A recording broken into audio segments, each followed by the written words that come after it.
Hi, and welcome to the upper room. Welcome to Live Talk. Is that what my show is called? Real Talk. I was watching somebody off camera and they were making me laugh. Folks, welcome to Real Talk with Ron Strand. I am your host, Ron Strand, with the Upper Room Presents, and we're glad that you're joining us tonight. And I'm really, really excited about this show tonight because we're going to introduce something to the Upper Room Presents platform that I'll talk a little bit about. But if you're joining us for the first time and you don't know who we are, the Upper Room Presents is a ministry based in Southern California, Orange County to be specific. We do events on a bi-monthly basis, which are live concerts. We do comedians, we do speakers of note. But about a year and a half ago, we started a weekly live stream called Real Talk, which I couldn't even remember the name of tonight. And we come to you live, and it broadens our reach, and we're glad that you're joining us. If you're part of Victoria's fans, we're glad that you're joining us tonight. And so what I'm excited about tonight is what I've had as a vision to expand the Upper Room's platform, bringing on different hosts, different programming for the Upper Room.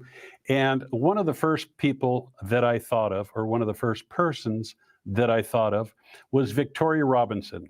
I first met Victoria probably a little over a year ago, and she is a pro-life advocate and very passionate and very intelligent about that topic, has some experience, and we'll get a little bit of that tonight, not a lot.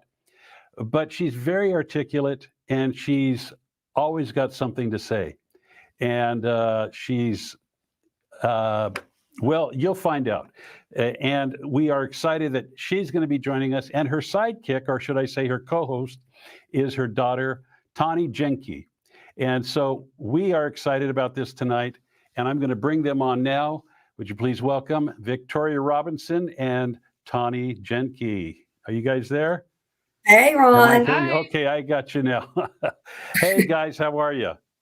We're great. Yeah. We've been having fun dancing to your theme music. That's what I was laughing at, and I couldn't get my thoughts together. So when I went live, I forgot even what the name of my show was. So we were that good. You were that good. So, I was telling the folks, and I don't know if you heard my intro, but I contacted you, I think probably back in November, December, Victoria, and I said, would you be interested in doing a show? And I think actually we talked about it when I was out in Nashville. And by the way, Victoria and Tani are based in Nashville area. But I think we talked about it then. And then I called you a few months later and said, would you be interested in doing it? And you said, yeah, I'd love to. And we've kind of talked about this and put all the pieces together. And now we're getting ready to launch. And folks, what we're going to do is have the first show, Victoria's first show will be aired the first week of March. And I think it's Wednesday, March 2nd. Am I wrong, Marisa? Is that where we're that's like a week from tomorrow. That's a week from tomorrow. You look worried. Are you worried? So what I want to do, and what I think is great tonight, is that I want to introduce you, Victoria, and most of our audience already knows you, but I want to introduce you to the Upper Room audience. And I also want to familiarize your followers with the Upper Room platform and what we're doing. So I thought this would be a great way to kind of lead into March 2nd when you go live. And we're going to talk about that in a second. But just a thumbnail, if you can, tell us a little bit of your background. And most of the folks have heard you before, know it, but maybe just kind of do your brief elevator version of your past and your testimony. Okay. Well, thanks, Ron, for inviting me to be part of your network and for saying yes when I told you about this girl right here, because I think she's going to add a lot of insight, and I'm really excited to do this with her. I have 4 daughters. Tani's one of 4. And if we could fit them in here, I'd get all of them in here. Yeah. But some of them would say, go with the favorite. Some of them would say no anyway. But yeah, I unfortunately, over 30 years ago, I was a single mother. Tani was my youngest. She was about, gosh, a little over a year old, and their father had already left and divorced me, and I was single with her and her older sister Taryn. And I was really struggling as a single mom. It was tough. It was really tough. I was working 12 hours a day just to feed them because I wasn't getting any support from their biological father. When he left, he left. He went from North Carolina to California. So he got as far away from me as he could. And so I had to do what I had to do to make ends meet, to take care of these two beautiful girls that I had, who I loved very much. And I met a guy at one of my two jobs, fell madly in love, and 9 months into the relationship, I was pregnant. I thought I was going to marry this guy, and he had already talked about marriage with me. We really loved each other. But when I told him I was pregnant, everything shifted for him. And he didn't say, I don't want to be with you anymore. He said, you need to have an abortion and we can have kids later because it's not the right time. We're not married. You can barely take care of the two you have. How's this going to work? And when I called the abortion clinic in North Carolina in Charlotte, they convinced me that I was carrying nothing more at 6 weeks pregnant than a blob of tissue or a clump of cells. It would be nothing more like having a tooth pulled. So I believed the lies that the multi-billion-dollar abortion industry feeds women every single day in this country Exactly. by telling them the lies and manipulating them at their most vulnerable time, the scariest time of their life when they need support. They feed off of that. To convince them this won't affect the rest of your life and there's nothing there anyway. It's not a human being, which are, as we know, lies. So unfortunately, on a Saturday morning, I drove myself to that abortion clinic and chose abortion. The woman who walked in was not the same one who walked out. And then I had to drive home to my two little girls who were with the babysitter and answer their questions about why mommy was so sad and why mommy was staying in bed. So that sent me on a journey for over 10 years of pain and heartache and regret, remorse, and shame and guilt, getting involved with men I shouldn't have, but I felt I deserved because of what I'd done. And then I walked into a local pregnancy resource center in Concord, North Carolina, and confessed to the executive director there, Mary Hillenberg. And she said, we're going to get you the help you need, and God's going to take what the enemy meant for evil and turn it into good by getting you after abortion recovery. She did. I went through a weekend retreat, changed my life, Ron, after 10 years of living with that. And now 27 years later, I now conduct through my nonprofit, Reassemble, the same retreats that I went through for women and for men who are living with the guilt and shame of choosing abortion. Yeah, it's amazing. And you know, you talk about the lies that the abortion industry tells these young women that come in. And by the way, folks, if you're watching, we're going to try to take some of your questions tonight on Facebook or YouTube. So be thinking about something you may want to ask Victoria or Tani, or both of them, or a comment. And we're going to try to get to as many as we can. But yeah, they just lie to you. And I think one of the things that you had mentioned to me about the lady that dealt with you initially at one of the clinics was, you know, it was all kind of nice and, you know, oh, we're going to take care of you. But then once you're there and they take your money, it's like a mill. It's literally her whole countenance changed. She was very kind and compassionate to me. And then as soon as I handed her the $350 through tears, because I was still on the fence, because I was a mother already. I had Tawny, I had Taryn. I knew the outcome of a pregnancy. So as I'm sitting there and she's telling me all these things and I'm thinking, well, he wants me to do it. He's right. I can't take care of another child. She was telling me I'd be a very selfish mother to go through with another pregnancy when I could barely take care of them. They were in daycare 6 a.m. to 6 p.m. every day, Monday through Friday. Then I was working weekends. So it was easy to convince me that I would be such a poor mother to them by choosing to have another child. And which is absolutely the most asinine thing when you think about it now. But at the time when you're in a situation and you're in a crisis, you believe what you need to believe. Yeah. Because all you think is, okay, let's just get this over with. Then everything's going to be okay.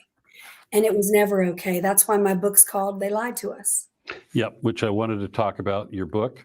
And you're doing a updated version or a new version of it? I am, called They Lied to Us Too, TOO. The first version has been out for about 15 years. It's in its 5th print. It's stories from women who chose abortion. This book that's about to come out is from men who chose abortion, who were participated in an abortion, whether they drove her, talked her into it, manipulated her, or they didn't know. These men find out later when they realize I didn't protect my child. They're devastated. Yeah, And we've got to talk sure. about them. And when it comes to the abortion issue, we've made it all about women, but there are men hurting as well, and they deserve to be heard. And so that's what I want this book to do. I want the communication and the conversation to start about men and abortion. Yeah, they're kind of the forgotten piece in that, aren't they? And I mean, a lot of them are, well, we can get into that, but I won't right now. But folks, if you haven't read Tawny's book, They Lied to Us, It's be sure actually to get it. Victoria's book, not Tawny, What did I praise say? God. You said Tawny. It's okay. We look the same, right? You do. You guys look the same. Victoria's book, They Lied to Us. It's very powerful because it's testimonies from various people, including Victoria's own testimony in there.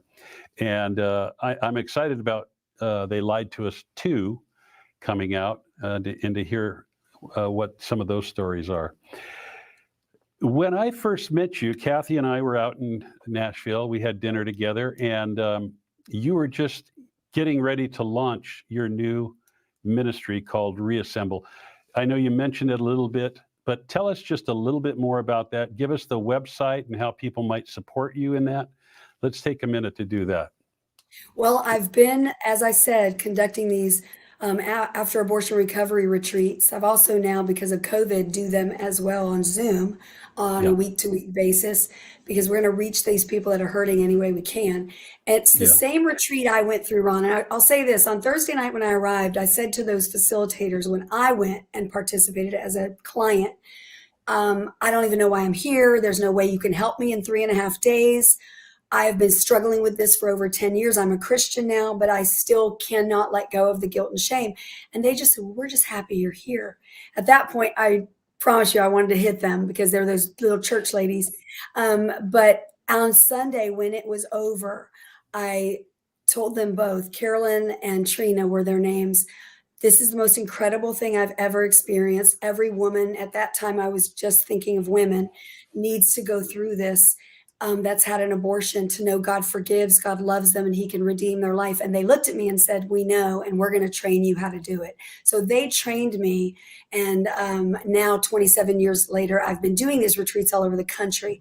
Reassemble came from that experience because I felt like one day I wanted to have a nonprofit that specifically catered to men and women who'd had abortions. So I launched Reassemble just a few months ago, and I've already had 2 retreats. The next 2 retreats are already full. And so I'm hearing from more and more men and women. I'm really excited. You can hear more about it at reassemblelife.com.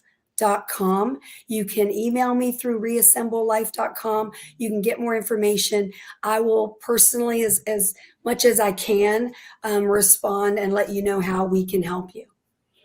And if you want to donate, we need partners, because it costs money to do these retreats. So if you're looking for a nonprofit, it's a tax deductible donation. Please become a monthly partner.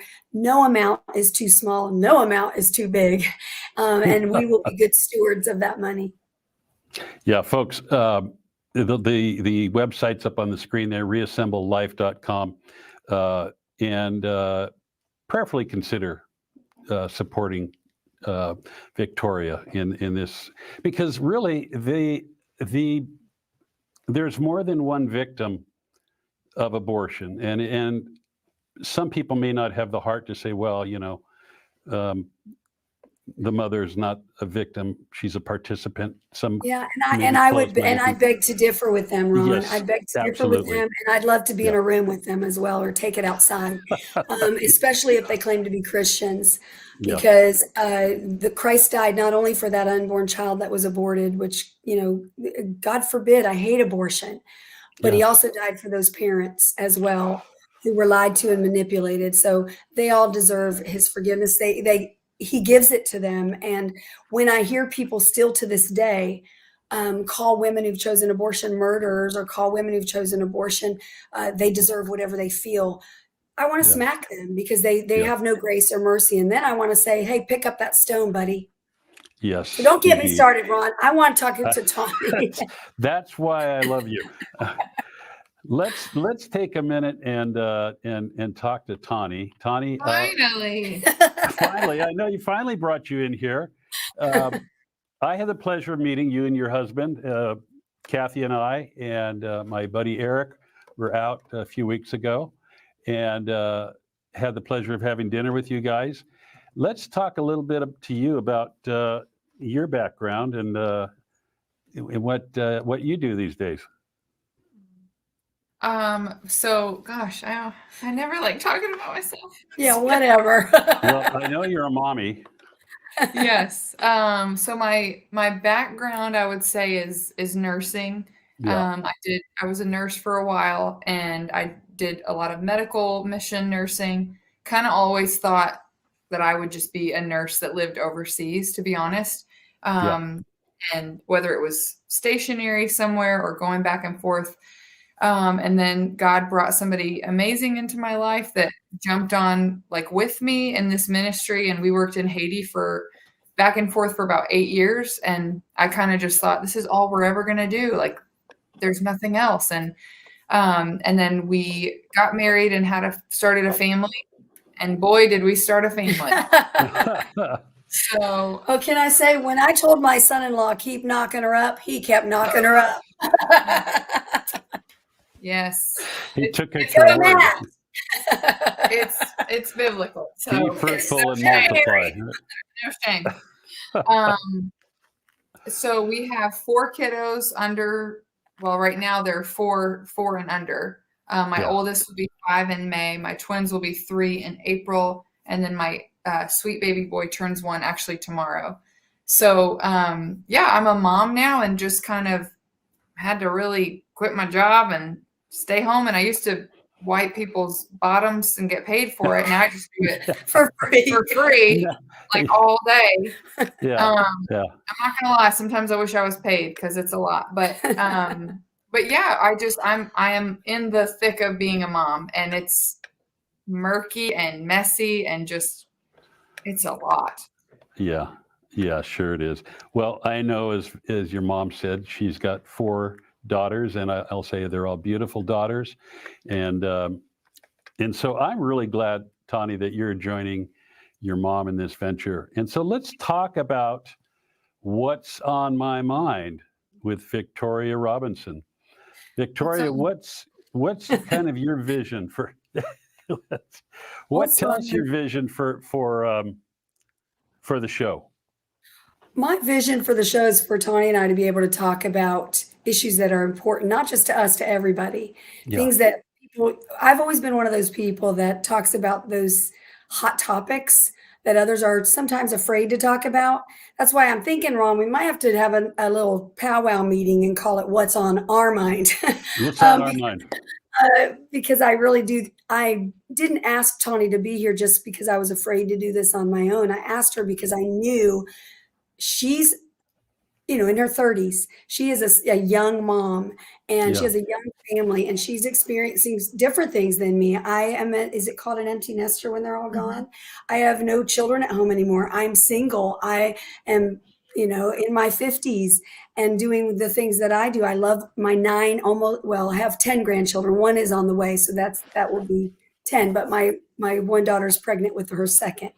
And so that's what I'm enjoying doing, but I'm in a different season. So we're in different seasons. So Sure. I think to communicate with a lot of different people. So that's one of the things, hot topics. Of course, I want to bring on guests to interview as well, things that mean something to us, that mean something to our audience, and talk about, as I said, the things people are afraid or don't want to talk about, or maybe they're not even thinking that they should be talking about or learning about, and we bring them to the surface. It's not going to be a weekly let's talk about abortion. Of course, Yeah. that'll be something we talk about. I have a story about Tani that I want to share that's so powerful that we'll share very soon.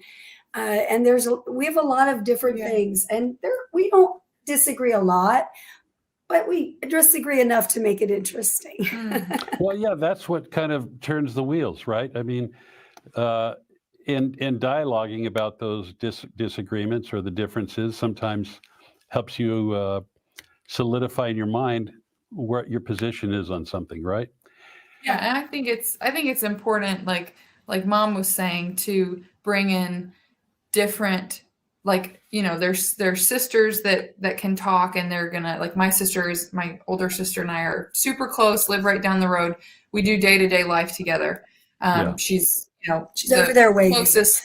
closest in that way of, like, we just are in the same similar season. She's a mom Sure. of 4. With us, I feel like we bring a different dynamic because, like Mom said, we're in 2 totally different seasons. We're best friends. We're super close, but there's things where I'm like, well, I'm going through a crazy walk in my life that maybe she went through, but maybe doesn't remember, like, this hard, journey of being a mom of kids so young. And I also and I'm young, but I'm also kind of an older mom with my 4. And then I feel like I look at Mom and I'll go, gosh, but you get to, like, go to sleep and you don't have to worry about anything. Because I paid my dues. Sleep in. Yeah. And just, Exactly. I think that's some spit up, but it's good. For the most part, I think the good thing is 10 years ago, we would have probably not been able to talk about so many things because we weren't as mature, I like to say. But I feel like where we're at now in our relationship, it's like just from the Lord really teaching us how to navigate disagreeing, knowing our foundation is in Jesus, and still being able to go, hey, we might think a little differently, but that shouldn't be a divisive thing. And that's something that I feel like we do well. We do. And I'm really proud of where we're at, where the Lord's brought us, because I have 4 daughters, Ron. And you can imagine what it was like when they were all 4 at home. Multiply that by 1 million. And there were a lot of things that happened that throughout their childhood and throughout our journey. And they're each 4 completely different women. And they're all married now. 3 of 4 are mothers. One of my youngest just got married not even a year ago. So and she's right. Our relationship today is not what it was 10 years ago. And it was still good then. It was still good, but I think we would have probably then been on a Jerry Springer podcast. Well, relationships with your children change at different seasons, don't they? You relate to your adult children different than you related to your adolescent or child when they're children.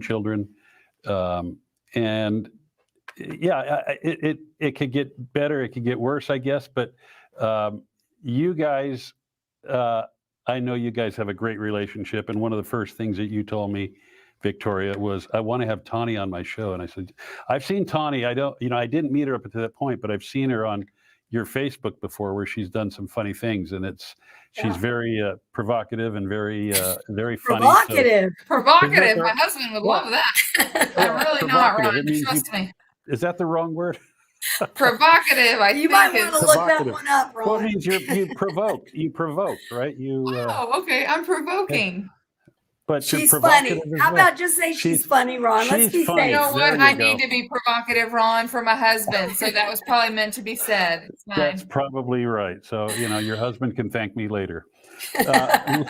Let's take a few minutes and see if we've got some questions here. Marisa, do we have some questions tonight? Okay, from Mandy League. Victoria, what is the most challenging aspect of being a pro-life leader?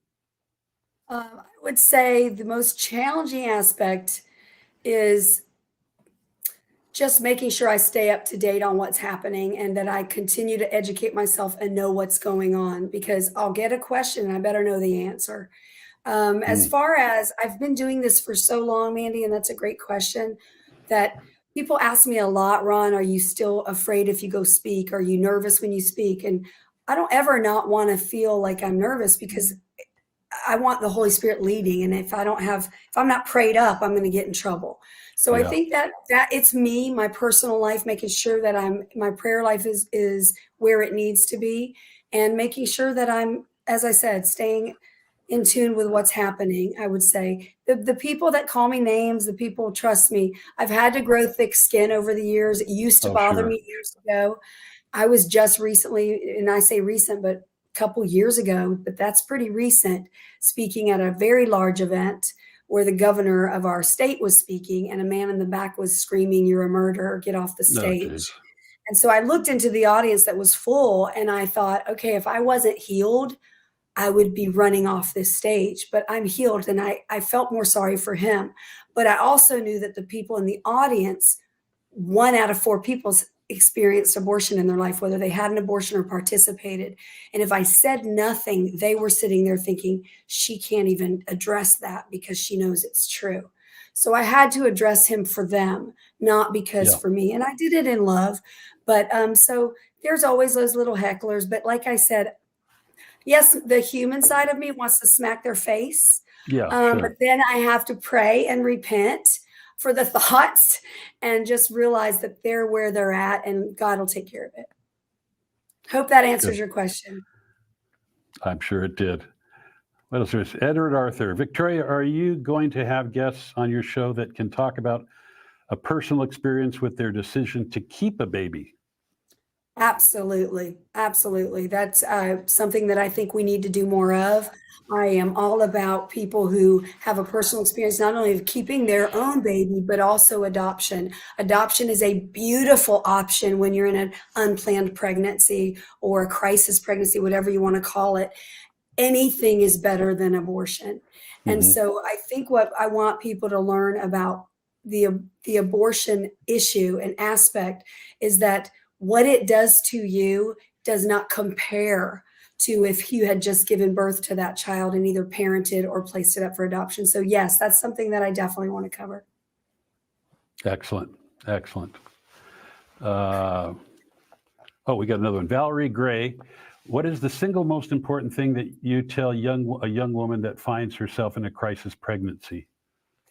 Do you have anything about that? Single most important thing you would tell, I think What would you say? I would say ask her needs, because typically I have found through mom's work and when I've like traveled with her and spoke that a lot of times there is a hurdle. Most women aren't pregnant and going, I mean, and some will. I just don't feel like being a mom yet. But a lot of times women are going, crap, there's no way I can do this because I don't have money for a crib. I'm working full time. I'm a full time student.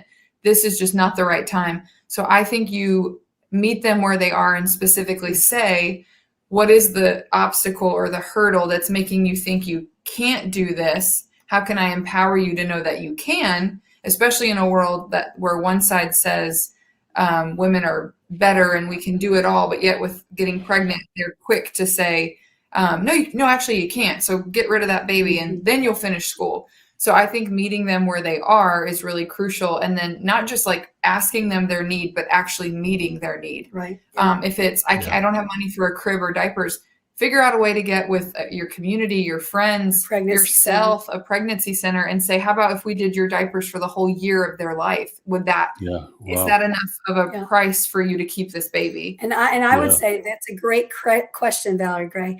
I would say also, very good question. First thing is I would look at her and say, take a deep breath. Pregnancy is not the end of the world and it's not a terminal disease. And there are resources to help you. And as Tawny said, we've helped women in those situations. There are so many resources available, Ron, that women don't know about because they're not going to walk into an abortion clinic and they're going to tell them about a pregnancy center right up the road who will offer them help. They're not going to do that because it's a multi-billion-dollar industry. So that's their bottom line, and their number one product is abortion. So if she doesn't go through with the abortion, they don't get paid. So that was so good. You've been paying attention to mommy's work all these years. When you're out of here, I'm taking over. So That's right. She's already taken over. Valerie, thanks for that question. What else do we have? I know we got a lot of questions. Robert G. Lee, your friend and mine, do the women coming to your retreats want to hit you when they arrive? Just like me, Robert G. Lee. What a great name. I mean, what a great name. Just like I did, Robert. Yes, there are some that are very angry, and some even on the second day are still angry because we're opening wounds that they've tried to bury for sometimes decades. So when you're bringing those wounds out, they're scared. They don't know how to react. And that's why I love offering the weekly retreats as well as the weekend retreats, because Ron, my personality would have never lasted in an 8-9 week weekly retreat. Yeah. Going once a week, because I'd go home to my family and they wouldn't know what I was going through. I'm gaping wounds and not knowing what to do and who to talk to. But there Yeah. are some people who do better with that. That's why it's great to have options. So the weekend, we're all together. It's a safe place. I don't hold anybody hostage at these retreats, but I always have a rule. If you want to leave and you want to take off, my one rule is you have to come tell me and let's talk about it. And then you have to say goodbye to the group, because that's the commitment you made. I've had several women in 27 years say I'm out of here, but not ever had one leave. And Wow. when by Sunday, they're very happy they stayed. Isn't that amazing? I think the first reaction people have in a situation like that, it's scary, intimate, is to bail, but when they stay and they find the healing, that's where it's at. Mindy Lafacheur. I'm sorry if I screwed up your name. How can we open the conversation about abortion recovery to help men and women come out of the shadows of the shame to seek healing? Good question. That's a great question, Mindy. And I would say, hey, churches, how about starting to do your part? How about bringing someone like me into your church to speak about what abortion is and what it isn't? But not even if you're a pastor who says, no, we don't want to talk about the abortion issue, Victoria, it's too political, which is ridiculous, by the way. I don't want to upset anyone. I don't want to, I would say, then let me come in and talk about abortion recovery. Because if you think the men and women sitting in your churches, some of them haven't experienced an abortion in their past, you're mistaken. And when a pastor doesn't talk about it, Ron, from the pulpit, they're sitting there continually living in that guilt and shame. They're continually internalizing the fact that even my pastor won't address it or talk about it because he knows how bad it is, that's the one sin God won't forgive. I was on a worship team for a church of 7,000 people. I was involved in women's ministry. I said yes to everything. I was at church every day. The doors were open because I convinced myself, Ron, if I did enough works, then God would forgive me. Then God would help me not feel this guilt and shame.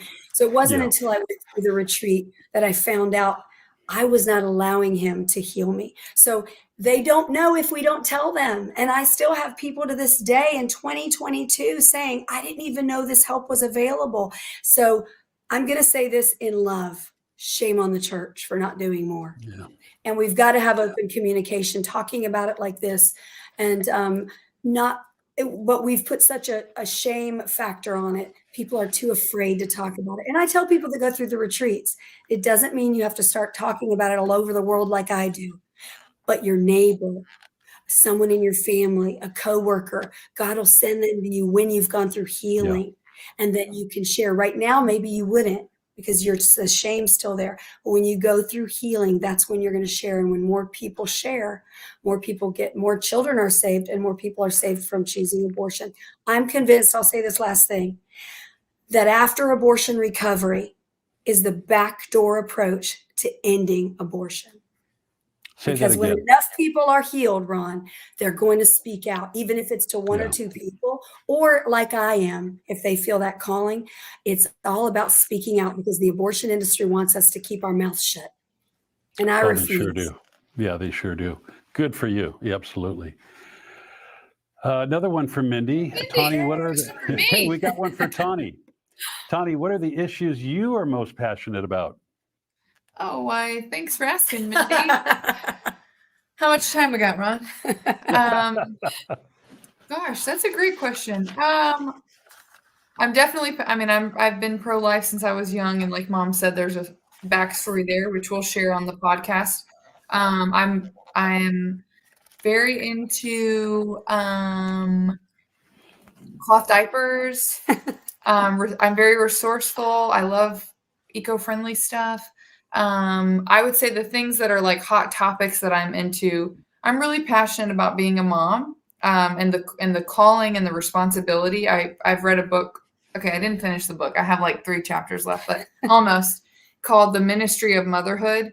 And I had to read that because I felt like there is no way that like this is where God would put me with these kids all day and I have nothing to show for it at the end of the day. Like my husband comes home from a job and he's like, he could tell me everything he's done. And I'm Yeah. like, I didn't finish anything today. So in this season right now, I'm really passionate about motherhood and empowering moms to take their role seriously because it's such a huge investment into these children for their future, for our future grandkids. And I don't think it's funny. I was thinking today on my way over here, I used to be very passionate about being a nurse, and I still am very much. I love science and medicine and love mixing, Western and non-Western medicine. I call myself a little bit crunchy because I'm not all the way, but I am a little bit. Yeah. Someone called me recently a medical unicorn, and I thought that was the best title because I'm not like all one way or the other. Yeah. But Right. I was driving over here and I was like, well, what else am I passionate about? And I just thought being a mom, because Yeah. I went to so much schooling to be a nurse. I had continuing education. You have to constantly be updating your skills and getting checked off on things. You don't want a nurse coming in who hasn't been trained on something and she's like, it's my first time, but I'm going to cut you open. So then I started thinking, I'm like, I never got taught how to be a mom in the way of schooling. I wasn't in class all day to learn. Excuse me? You have an example. I have a great example, but you're not taught in the way of like to study it and check off boxes and have open, exams for what would you do in this situation? You're thrown into it and it's like, best of luck to you. So I think that there needs to be, or there should be, more talk about like how we can help each other as moms, because the dads don't get it. They're never going to get it. And I've realized that they're not in my day to day. So the best friendships I've made in the last few years have been with other moms because we're like this pack, like we get each other. And so I just think like speaking out, like moms sharing about abortion. And when we talk about it, someone goes, me too. Yeah. When I share, motherhood is really hard. Like the old me right now is just on pause. I'm just a mom and it is so I'll hard. say I'm just a mom because that's huge. Okay, I feel that way.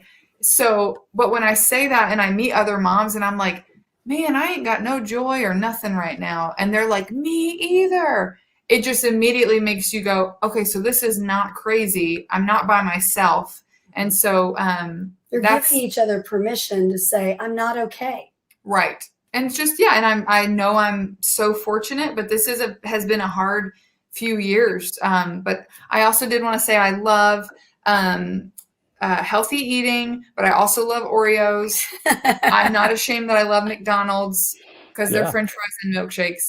But and I do really love. I love anything reusable. I'm very passionate about reusing stuff, and I like buy-sell trade. And she used to love scrapbooking. You don't have time I don't anymore. have time, but I wish I did. So I'm an old woman. If you can imagine a knitted sweater and glasses and a cup of tea, that's basically me. And I'm convinced I was born in the wrong time, but that's a whole nother podcast. Yeah, that's a whole nother, but see, that's a whole subject for another show. Here's one from Bob E. Gary. My wife would like to know who's Victoria's favorite sister. I guess he means daughter. Okay, that's my brother-in-law, Ron. And my sister is probably writing that question because she doesn't do Facebook, but she uses her husband's. And so she wants me to say my favorite. Plead the fifth. How many sisters do you have, Victoria? I have two. I'll just say this. She knows. She knows. Okay. I hope the other one isn't watching. Me too, Ron. She's not. Yeah. Okay, here's one from, I'm going to go ahead. Marisa generally brings these up, but I'll bring this one up. From Charlotte Dews. Tawny, are you coming back to social media? Ron, am I? I don't know. I heard that you had a lot of followers. Well, I don't have that many. Again, back to my knitted crocheted sweater. My husband calls me a Luddite, and it is someone that resists technology. I don't like technology. It creeps me out. these lights in here, they are making my skin look good. But I don't know, Charlotte. I really don't, because this is a season where it's not even like I don't want to be on there. I just don't know when I would have time, because my kids need me, and my pet peeve is going, hold on, for what? To scroll and see somebody's picture of something that I'm never gonna, attain. Yeah. She's a Pinterest mom, and her hair looks good, and her kids, pancakes are bunny shaped. She's getting paid. She's getting paid big bucks to, do that, to be an influencer. So, Charlotte, I just don't know. No, but here's what I'll say about that, Charlotte. Great question. One of the things I said to Tawny when I asked her to do this show with me and finally talked her into it, because she has so many followers on Instagram, she doesn't do Facebook anymore. And she just stopped like a year and a half ago. She just said, I'm done with this. 2 years ago, I felt like I should not be on there. But her followers started following me, started messaging me, how's Tawny? So I'll put up posts about her and her family because they want to hear. So I told her, here's only my one condition I need you to do. You need to post when we do our podcast to your followers. So you are on social media again, because this will be it. This will be her one thing that she'll do on social media. It's good for her. Her husband, Matt, has been incredible and said, go, Mom, thanks for asking her. It gets her out of the house. I got the kids. I'm not provocative. Can I say this? Tawny, listen to your mother. So yes, she will be posting about the podcast. Who knows if we'll get her back on there regularly. And I totally respect. My other daughter, Taryn, has done the same thing. She has 4 children as well. So you know what? I respect that. I love that. Yeah. I have a love-hate relationship with social media, if I'm being honest. But it does a lot of good. I have been able to participate in babies being saved, babies being adopted from girls who reach out to me on Facebook or Instagram because they've seen me somewhere, heard about me. And literally, so how could I ever leave it? For that reason alone, as much as I can't stand it sometimes. And that's kind of back to like the different seasons where I'm like, I've told Mom when she's like, I've got to respond. This girl reached out, and I'm like, well, just wait a minute.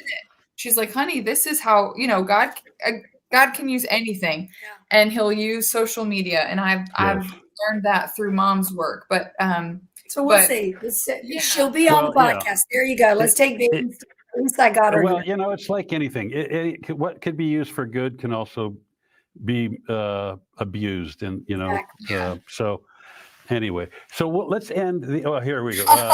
Your friend of mine, Gary Chapman. I love you too, Gary Chapman. Vic, blaze on. All right. I love you, Gary Chapman, and you're going to be one of the people I'm calling as a guest. Just FYI. Excellent. So you better take my call, buddy. Gary is a good guest. He's very provocative. And but Gary is a great guy, very funny, good storyteller. Yeah, he's great. And so thank you everybody for your questions. I think we got to everybody's, and if we didn't get to yours, it was probably because it was asked in another fashion, but thank you guys for sending in questions. And one of the things we've talked a little bit about abortion, and I know we don't want to be abortion centric because I think you articulated that well. But this show is going to be a lot of fun too. You talked to me about some of the people that you were going to have on, like maybe Chandra Pierce, and different people, and just have some fun with it, right? Yeah, for sure. I mean, me and Tawny and I don't know. You're not an English major. We love to have fun. We love to laugh. That's why the videos you see that we do together, I'm the one, I'm that mom going, come on, let's do another video. And she's like, okay. My other 3 daughters, oh my gosh, they're rolling their eyes at me. So I don't ask them anymore. They made it clear. But this is the one I can always say, let's have fun. We love to have fun. Now, the other girls love to have fun. They're fun people, but they don't want to do it in a video. Fun. Yeah, and Taryn's here, and you're fun too, sis. Yeah, you are fun, honey. You are. She's very funny. Taryn's very funny. Is there another one in the room? She said, I'm coming, but you better not ask me to get on camera. But but she will be on. I will have her on. And then my youngest daughter, Colby, lives nearby. My other daughter, Kendra, lives in Maui. So maybe we can bring her on a Zoom sometime. But That would be wonderful. I definitely want you guys to meet my family. They're amazing. My son-in-laws, I have to bring them on My sometime. husband ain't ever going to get on here. But I'll No. tell you this about my Hey, son-in-laws. Matt, I love Matt. Great guy. Got to have dinner with him when you guys were out, or when we were out. My son-in-laws are great guys, and they all like me, and that's rare, I've heard. So You're a blessed woman, Victoria. You are a blessed woman, and you've got lots of great, not great grandchildren, but you've got a lot of wonderful Please, grandchildren. Rob.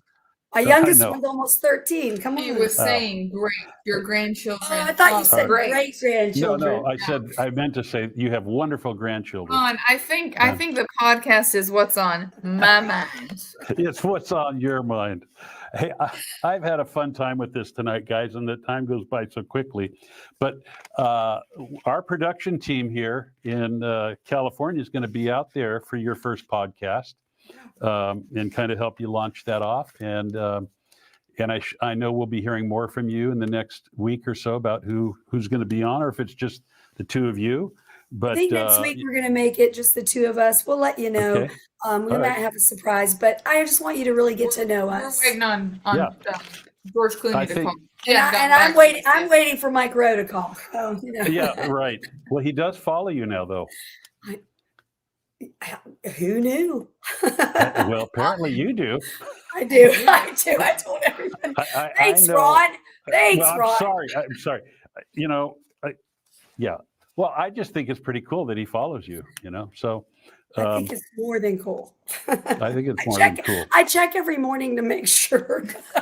Is he still there? Is he still following me? As of this morning, but maybe not after now. Thanks, Ron. It's probably not the same, but I had someone follow me from The Bachelorette, and I thought that was pretty cool. Oh, very cool. Yeah. Probably not even close to the same, but she was my favorite. I have a guy following me from prison. Not that there's anything wrong with that, but I hope somebody is. Yeah. But it's been fun. I'm really excited about what's on my mind, or what's on our mind, if we decide to change that, whatever you guys want to do. Well, Tawny had a great idea. We could put a mark through on what's on my mind. Oh, I like that. Oh, I can't make it. Yeah, exactly. It's what's on my mind. Well, we'll have to go back to Andrew and get a new graphic made and stick her head in it. Yeah. So, folks, Wednesday night, Wednesday night, March 2nd. What time are we going to air this, Victoria? Did we say 7? I forget. 7 p.m. Central. I think we said 7 Central because we've got to get her over here and let her husband get settled with the kids. Yeah. She only lives like 7 minutes away, but Right. Okay. And folks, also, and if you don't catch it live, you could always catch it on demand, because it's always going to be on the platform, and you could always watch these later, which a lot of people do. I think we actually get more views after the fact than we do during the live feed. So that's what's great about this as well. Folks, if you're watching tonight and maybe you don't have a faith, you don't have a relationship with Jesus Christ, let us know. We'd love to pray with you. Send us an email at prayer@theupperroompresents.com. And we'd love to pray with you, talk to you what it means to have a relationship with Jesus Christ, and what a wonderful thing that is. And we'd love to help you through that. So we always want to make that available. And I know most of the people that are watching are believers, but you might be watching tonight and just say, I don't know what these people are talking about, but I want some of that. So that's what we're there for. Prayer@theupperroompresents.com. Tawny and Victoria, thank you guys so much for being on. We're excited about being out there in the first week of March and getting you guys launched. And I'm excited to see what happens with this. we are too. Thank you, Ron. Yeah, thank you, Ron. Okay, guys. Bless you. And folks, we'll see you next time on Real Talk with Ron Strand. God bless.